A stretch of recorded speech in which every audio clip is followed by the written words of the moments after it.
ଜୟ ଜଗନ୍ନାଥ। ପ୍ରଥମେ ମୁଁ ଜଗନ୍ନାଥ ମହାପ୍ରଭୁଙ୍କ ଚରଣରେ ପ୍ରଣାମ କରିକି କିଛି କହିବାକୁ ଯାଉଛି। ଆଜି ଗୋଟେ ଘଟଣା ସହିଦନଗରରେ ଗୋଟେ ବିଦେଶିନୀଙ୍କର ଗୋଡ଼ର ଜଙ୍ଘ ଜାଗାରେ ଯେଉଁ ଟାଟୁ କରାଗଲା, ଜଣେ ଓଡ଼ିଆ ଭାଇ ହେଇକି ଟାଟୁ କଲେ, ଓଡ଼ିଆ ସଂସ୍କୃତିର ପିଲା ହେଇକି ଜଗନ୍ନାଥଙ୍କ ନୀତି ନିୟମରେ ସବୁ ଜାଣିଥିବା ପିଲା, ଏଟା ଘୋର ଅପମାନ। ଏବଂ ଏଥିରେ ସମସ୍ତେ ଓଡ଼ିଶାବାସୀ ତୁମକୁ ନିନ୍ଦନୀୟ କରୁଛନ୍ତି।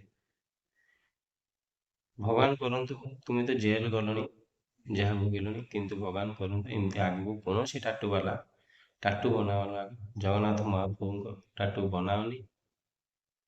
ଏବଂ ଖରାପ ଜାଗାରେ ବଡ଼ିର ଯେଉଁ ପାର୍ଟ, ଯାହାକୁ ପ୍ରାଇଭେଟ ପାର୍ଟ କୁହାଯାଉଛି, ସେ ଜାଗାରେ ତୁମେ ଏସବୁ ଜିନିଷ ବନାଅନି, କାରଣ ସିଏ ଯେମିତି ଜେଲ୍ ଯାଇଥିଲା ତୁମେ ମଧ୍ୟ ଜେଲ୍ ଯିବ।